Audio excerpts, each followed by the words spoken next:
LeBron James is full of it. And in this particular instance, as it pertains to his son, he is a liar. He leads the NBA in turnovers per game. The Lakers are one of the worst transition defenses in the league, so that impacts that aspect of it because they're not good at that. The atmosphere in the studio changed the moment Stephen A. Smith leaned in and made his point. According to him, LeBron James tried to place responsibility on Luka Dončić following the Lakers' disappointing loss to the Orlando Magic. That wasn't just another debate topic. It was a claim that went straight to the heart of leadership, accountability, and legacy. For more than 2 decades, LeBron has operated under one of the brightest spotlights in sports. He's learned how to handle criticism, shape public perception, and respond whenever questions are raised. But when someone like Stephen A. publicly suggests that LeBron avoided taking responsibility, the conversation quickly grows beyond a television segment. It becomes a viral discussion that influences locker room narratives, fan opinions, and even speculation about the organization's future. This isn't simply about one disappointing defeat. It's about how a franchise leader responds when the pressure is at its highest, and whether LeBron handled that moment the way people expect from a player of his stature. To understand the debate, let's go back to the game itself. The Lakers and the Magic were locked in a competitive matchup, one that looked like the kind of game a veteran team, led by an all-time great, should be able to close out. Instead, everything unraveled in the final minutes. There were careless possessions, defensive breakdowns, and an offense that completely lost its rhythm. Orlando executed better down the stretch, while the Lakers walked off the floor searching for answers. After a loss like that, the post-game conversation can either calm things down or make the situation even bigger. In this case, the spotlight only intensified. Following the game, LeBron offered his explanation of what happened.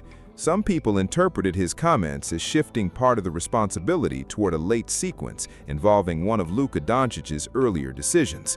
Stephen A. Smith viewed those remarks differently, arguing they came across as an attempt to redirect the conversation instead of accepting full responsibility. His interpretation struck a chord with many fans who believe that when a team's leader has a difficult night, the expectation is to own the result rather than allow the focus to shift elsewhere. I don't know if he's the leader that people are projecting him to be that actually match his statistical output. Here's the part that hasn't received as much attention. This isn't the first time LeBron has faced criticism for the way he handles public narratives. Over the years, some commentators and social media users have pointed to moments where his comments about effort, injuries, or team dynamics seemed designed to shape the conversation before criticism could build. Managing the public spotlight has long been one of LeBron's greatest strengths, but it's also opened the door to a recurring criticism that image management can sometimes appear to take priority over accountability. So when Stephen A. accused LeBron of shifting responsibility, the discussion became about much more than a single post-game comment. For his critics, it fit into a broader pattern they've argued they've seen during several high-profile moments throughout his career. That raises a larger question. At what point does controlling the narrative begin to look like avoiding responsibility? This is where the conversation becomes especially important for the Lakers. Leadership isn't measured only by points, rebounds, or assists. It also shapes a team's culture.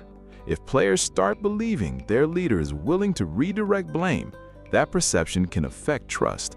Coaches notice it, front offices notice it, and opposing teams notice it as well. Stephen A.'s argument pushed the discussion beyond one disappointing performance and into questions about the organization's leadership. His point was that a franchise leader is expected to absorb the criticism so teammates don't have to. If that standard begins to slip, the team's identity can suffer, and that's the last thing any contender wants while trying to compete for meaningful wins. It seemed like you implied that he tried to hurt your career. Did something happen there? I can't talk about it, but that's exactly what I said. It was validated when he went on Pat McAfee's show, because you went on the show that comes on after me to talk about me and to disrespect me. Here's the part that hasn't received as much attention. This isn't the first time LeBron has faced criticism for the way he handles public narratives. Over the years, some commentators and social media users have pointed to moments where his comments about effort, injuries, or team dynamics seemed designed to shape the conversation before criticism could build. Managing the public spotlight has long been one of LeBron's greatest strengths, but it's also opened the door to a recurring criticism that image management can sometimes appear to take priority over accountability. So when Stephen A. accused LeBron of shifting responsibility, the discussion became about much more than a single post-game comment. For his critics, it fit into a broader pattern they've argued they've seen during several high-profile moments throughout his career. That raises a larger question. At what point does controlling the narrative begin to look like avoiding responsibility? This is where the conversation becomes especially important for the Lakers. Leadership isn't measured only by points, rebounds, or assists. It also shapes a team's culture.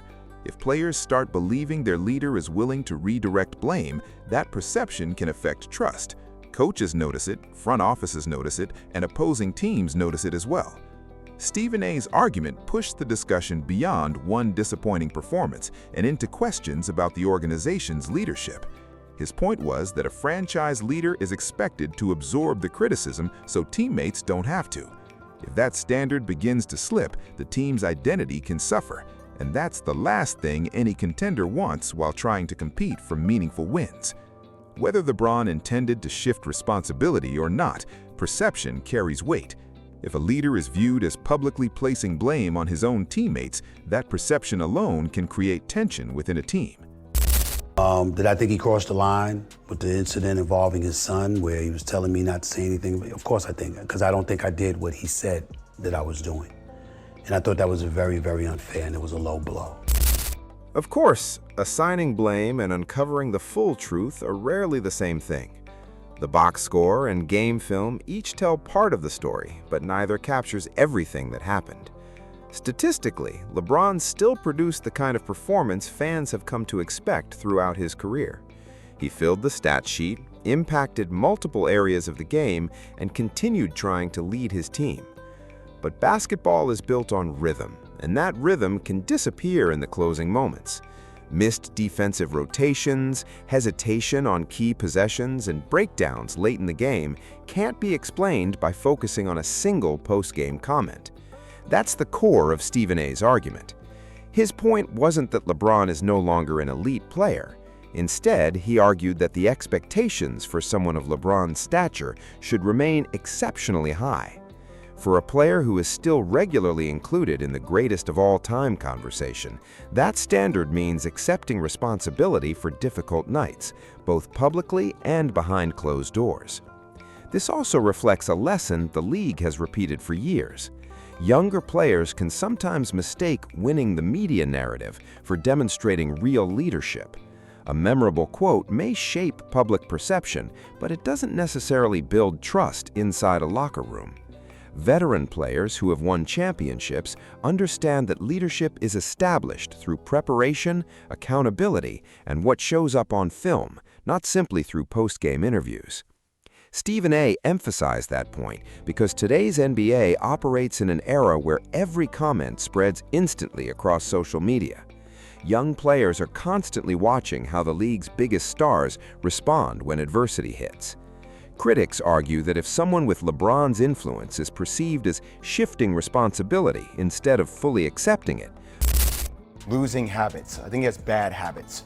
And there are two interesting factors that I think really play into his impact on the game is not aligned with this. Now, let's zoom out and look at the bigger picture, because this discussion fits into a much larger transition taking place across the NBA. Players like Luka Dončić, Nikola Jokic, and several other rising superstars are establishing themselves as the faces of the league's next era. They want to be remembered for delivering in defining moments, not for explaining what went wrong afterward. From that perspective, Stephen A.'s criticism wasn't just about LeBron. His argument suggested that if a veteran leader appears to shift responsibility toward a younger teammate, it sends the wrong message during a time when a new generation is taking over. In that sense, the conversation becomes less about personalities and more about how the league's leadership evolves from one era to the next. If younger stars continue shining in the biggest moments, while older stars are perceived as making excuses, debates about who now leads the league can change quickly. Of course, there's another side to the discussion. LeBron supporters point to everything he's accomplished throughout his career: his remarkable longevity, historic statistics, clutch performances, and countless memorable playoff moments. From their perspective, Stephen A. is doing what he's done for years, offering a provocative interpretation that fuels another major sports debate. There's a reasonable argument on both sides. LeBron has earned enormous credibility because of everything he's accomplished and the way he's consistently adapted throughout his career. At the same time, Stephen A.'s criticism focused on one specific point. I asked Luka what he saw on that, but I thought he had a good look, and it looked like he kind of just lost his balance, didn't have a rhythm with the ball, whatever the case may be, and it kind of allowed him to get back in front of him. And I was kind of off balance when he gave it to me. I thought he had a great look, but that's what I looked. That's my POV. Here's another angle that doesn't always get enough attention: the impact beyond the locker room. Team executives, business partners, sponsors, and league stakeholders all pay attention when a player's comments become part of a larger public conversation. If a leader's post-game remarks contribute to an ongoing narrative about team culture, those outside the organization may begin taking a closer look at the franchise's direction and public image. That's not an exaggeration. It's part of the business side of professional sports. LeBron is more than just an elite basketball player. He's one of the NBA's most recognizable figures and a major part of the league's global brand. Because of that, the way he responds to criticism, accepts responsibility, and publicly supports his teammates can influence how both the Lakers and the league are perceived. From Stephen A.'s perspective, that's why this discussion extends well beyond a single 48-minute game. So where does that leave the conversation? It brings us back to a debate that's followed LeBron throughout his career. How should greatness ultimately be measured? Is it defined strictly by championships, statistics, and individual accomplishments? Or does it also include how a player handles adversity when things go wrong? Stephen A.'s criticism centered on that second point. His argument was that if someone wants to be recognized as the greatest of all time, difficult losses are the moments when leadership matters most. In his view, those are the moments to accept responsibility rather than shift the conversation elsewhere. So, what's the final takeaway? I'm not going to wrap this up with a simple answer, and that's exactly the point.